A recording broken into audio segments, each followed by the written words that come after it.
Pink और lost जैसी फिल्मों को डायरेक्ट करने वाले अनिरुद्ध रॉयचौधरी इस बार कड़क सिंह जैसी थ्रिलर फिल्म को डायरेक्ट करते हुए दिखाई दे रहे हैं। कड़क सिंह ओटीटी प्लेटफॉर्म जी5 पे रिलीज हो चुकी है। अनिरुद्ध ने इस बार ऐसे उलझी हुई फैमिली की कहानी बताई है जो फैमिली चिटफंड घोटाले के कारण पूरी तरह से बर्बादी के कगार पर आ गई थी। इस साल पंकज त्रिपाठी की सिनेमाघरों में 2 ही फिल्में आ चुकी है, लेकिन वो दोनों भी फिल्में थिएटर में रिलीज हो चुकी थी और ये कड़क सिंह फिल्म ओटीटी जी5 पे रिलीज हो चुकी है।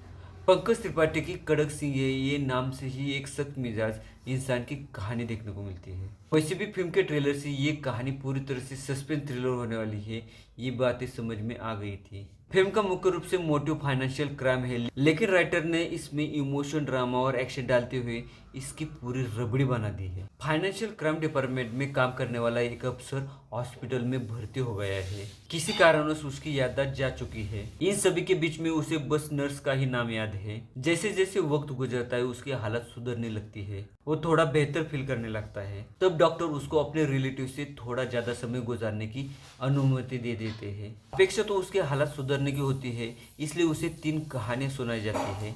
पहली कहानी खुद उसकी बेटी ही बताती है। उस कहानी के अनुसार उसे ये पता चलता है कि उसके और उसके बेटे के बीच में जो संबंध है वो कहीं पे भी ठीक से नहीं है। वो अपनी फैमिली को ठीक से टाइम ही नहीं दे रहा है, हमेशा ही वो अपने काम में डूबा रहता है। दूसरी कहानी उसकी महिला मित्र बताती है, जिस कहानी के अनुसार उनकी किस तरह से पहली मुलाकात हो गई, किस तरह से प्यार भरे संबंधों की बरसात हो गई, और साथ ही में ये भी बात सामने आती है कि किस तरह से उसे अपने बच्चों की कुछ ज्यादा ही परवाह है, लेकिन वो जताता नहीं है।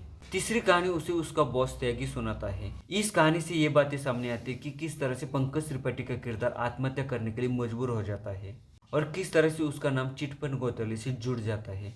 इन बातों से ये कहानी निकल कर आती है कि किस तरह से पंकज त्रिपाठी के किरदार का घोटाले के मुख्य आरोप से कुछ न कुछ तो संबंध रहा है।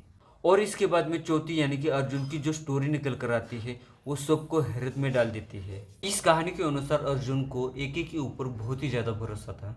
उसे ऐसा लगता था कि एके बहुत ही ईमानदार और साफ अधिकारी है और इस चिटफंड वाले घोटाले से उसका दूर दूर तो कोई नाता नहीं है। उसे बेवजह ही इस चिटफंड वाले घोटाले में फंसाया जा रहा है। कड़क सिंह इस फिल्म की शुरुआत बहुत ही धीमी लगती है, लेकिन तीसरी कहानी के बाद में फिल्म इस तरह से रफ्तार पकड़ती है। चिटफंड के आए दिन आने वाले ट्विस्ट आपको उलझा कर रखते हैं। फिल्म के सेकंड हाफ में नए किरदार देखने को मिलते हैं जो फिल्म में सस्पेंस बढ़ाने का काम करते हैं। ये चारों कहानियां सुनने के बाद में आने वाला क्लाइमैक्स सच में आपको चौंका देने वाला है और ये पूरी साजिश के पीछे के मास्टरमाइंड का नाम भी पता चल जाता है। इसके बाद में कहानी को थोड़ा ड्रामेटिकल मोड़ आ जाता है। एके श्रीवास्तव के किरदार में पंकज त्रिपाठी दोहरी जिंदगी जीते हैं।